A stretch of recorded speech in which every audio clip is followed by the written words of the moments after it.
Hey guys, it's Mike of Photos by Mike, and I'm back again.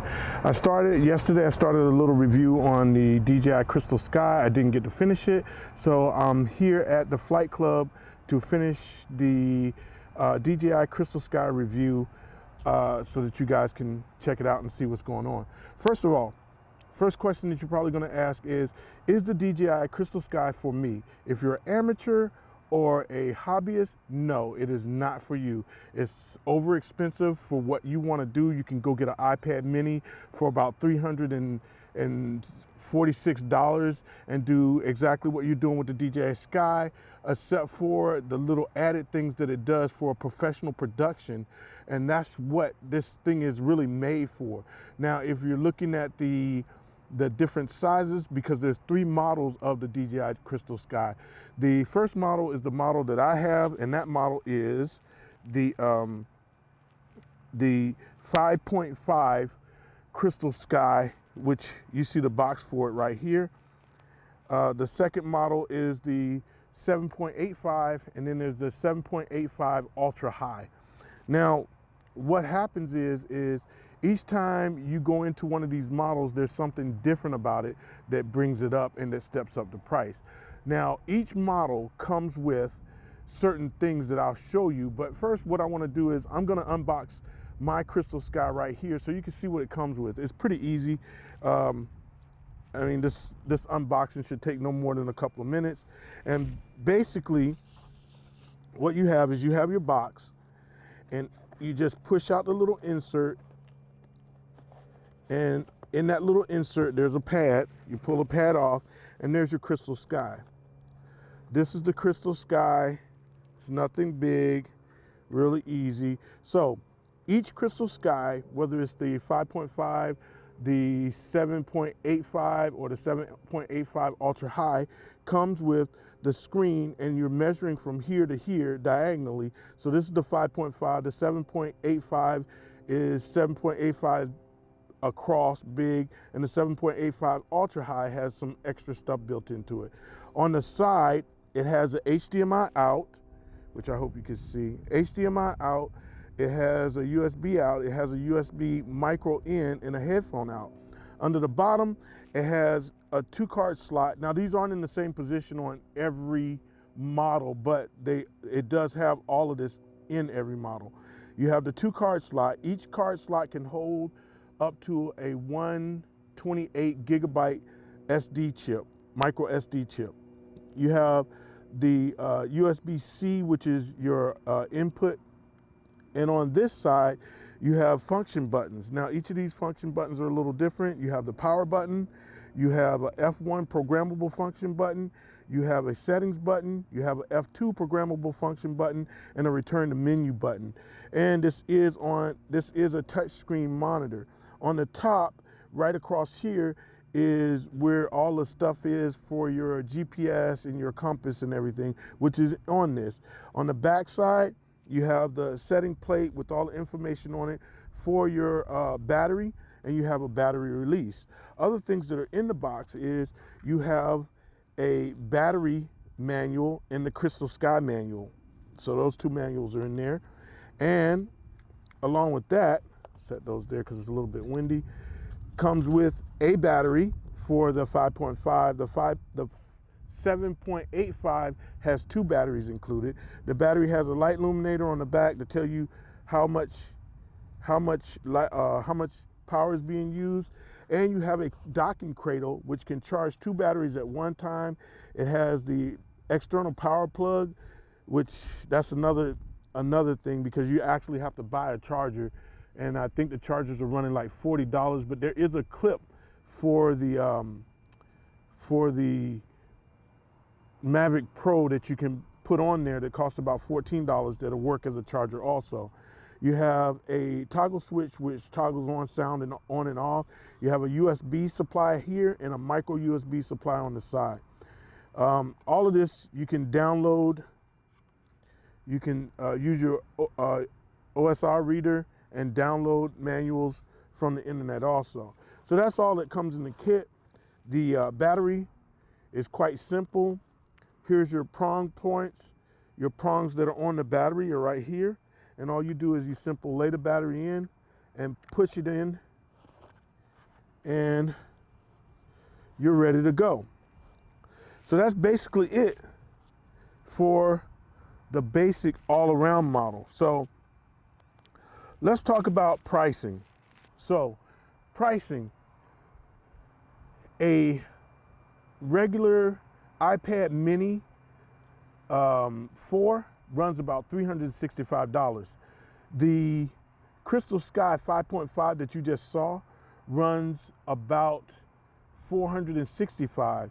The Crystal Sky 7.85 runs about $695, and the Crystal Sky 7.85 Ultra High runs about $1,000. So why are they so much? Well, number one, the iPad, an iPad mini, kind of like this one, only puts out 450 nats, which is the illumination. So if I'm in direct sunlight, I could barely see. That's why I'm squinting to look down. But the Crystal Sky puts out 1,000 nats of illumination, which makes it much brighter, so I can stand in direct sunlight and do whatever I want to do.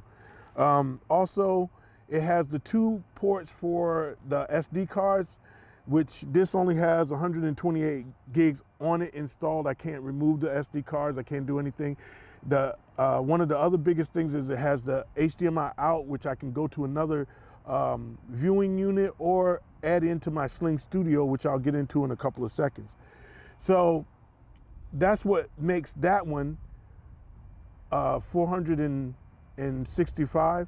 The 699 is, or 695 is because the screen is bigger, and it has a 64 gig hard drive on board, where this one has a 32 gig hard drive on board.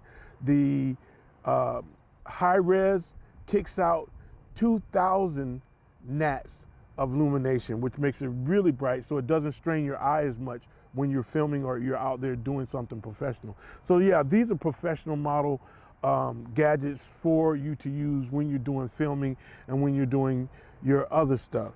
So now let's get back. One of the things I showed you in an earlier video was the hooking up of your camera link or right into the Sling Studio of your controller for the Phantom 4. Also the Phantom 3 Advanced, the Phantom 3 Professional, the Phantom 4 Advanced, the Phantom 4 Professional. They all need this HDMI out port so that you can plug your drone or your controller directly in. Now that works great with those, but what if you have the Mavic Pro or the Mavic Air or any of those other drones like this one? The controller for this drone, let me grab the controller real quick so you can see it, is a small controller. It has no linkage for you to plug in all the rest of the stuff that the other one does. So what we need to do is, and I'm going to take you back to the other camera, is we bought, for that, we bought a rack so that it could actually fit. And here's the rack. Basically, as you see it, is what it is. It comes in a kit. It's basically locked on so that I can put my monitor right there on the rack. So now what I'm going to do is I'm going to screw the rack in. I got to grab the screws in the tool, and I'm going to screw the rack into it so I can put it on my controller. It's going to take me a couple of seconds, so bear with me. There it is. First screw. And this rack I ordered off of Amazon. It cost like 45 bucks. It's a really nice rack. And now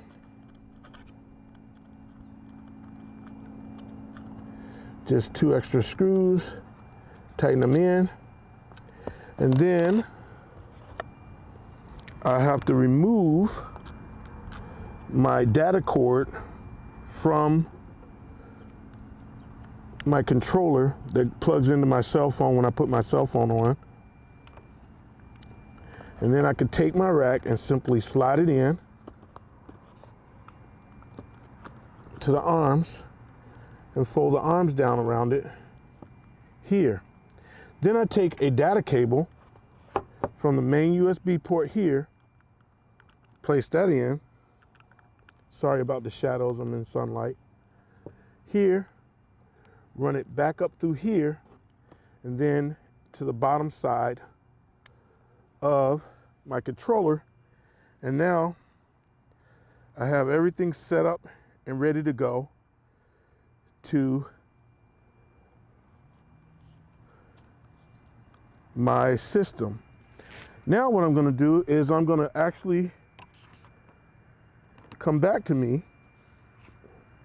and I'm going to turn on my Mavic drone, let it go through its little startup motion. I'm going to turn on my controller, which will automatically power up the it's automatically powering up the crystal sky, so you can see it. And you can see the GUI now, what it looks like. So now I'm ready to go. As you can see, it's ready. It's checking versions of firmware. And I'll go to go fly. It comes up and it asks me for updates. We'll skip that for right now. And you can see on screen what I'm really looking at. So now what I'm going to do is I'm going to go ahead and switch back over to me again. And I'm going to go ahead and hook my drone, or hook the crystal sky right into one of my transmitters. Now, there is a little thing that I have to do before I can get it to log on. And I'm going to try to get this into position so you can see it. Then I'm going to switch back to my drone. Now, I'll go to my settings menu, which is the switch on the side right here, middle switch. Brings up my setting, and as you can see right here, it says HDMI. I click my HDMI, right now it's off. I'll turn my HDMI on, and then look at the output mode, and it says camera view. Now it says picture in picture, and it says copy the screen. If I copy the screen, then I'm looking at whatever's on my screen. If I copy picture in picture, it's just gonna do the same thing as copying the screen. Camera view gives the camera view of the drone without all the information on it. So make sure that's checked. I'll go down here, and now I'm gonna go back to home, go back to my DJI Go 4, and it's gonna take me right back into, now you can see all the information that's on my screen there. Now what I'm gonna do is I'm gonna switch views from here to the drone camera, so you can see what the drone's actually looking at. So you're seeing what the drone's looking at now, and the drone is live. So I'll walk the drone over to a position where I could actually take off on it. And right now the field is under a certain condition, so I can't fly high. So please forgive me if I can't take you on a long journey.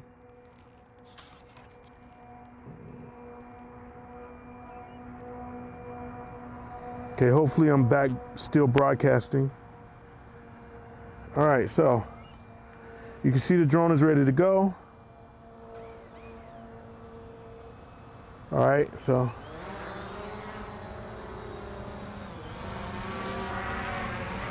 okay, as you can see now, I'm airborne flying. Hopefully I'm still putting out because I had a short interruption on my video. You can see that I'm flying. I'll take it down real quick. And I'll bring it back real quick. Slide over to the side some. So now you're seeing what I'm seeing as I fly it. Get a good look at the field. Take it up a little bit higher. I'm not gonna go above 25 feet. Give you a good look at the field.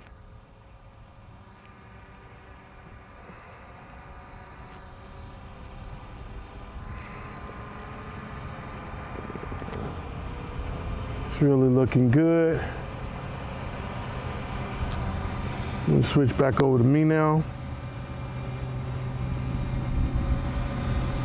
So now you're looking at me. I'll be bringing the drone in now. I don't know how close I want to get this thing. Bring it down. You can hear the drone right now as I bring it down to land it.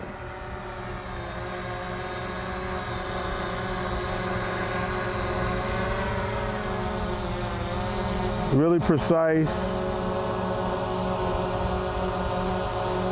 Right now it's showing in view.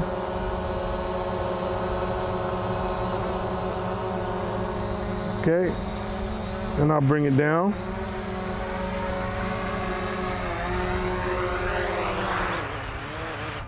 And I've landed. So, hopefully I'm not locked up still. So now, that's it for right now. I've shown you a different way than what I showed you before of how to actually do or lock your drone on, and I've also shown you how to put a smaller drone onto your Sling Studio system. So that's it for right now. I hope you enjoyed the video. I got to get going because I got something else to do. But if you enjoyed the video, please like me on Facebook, follow me on Instagram, and subscribe to my YouTube channel. Also, please check out my website, www.photosbymikeca.com. And you can also email me, mike@photosbymikeca.com. That's it for now. I'm Mike of Photos by Mike, making life stand still, one picture at a time. You guys take it easy.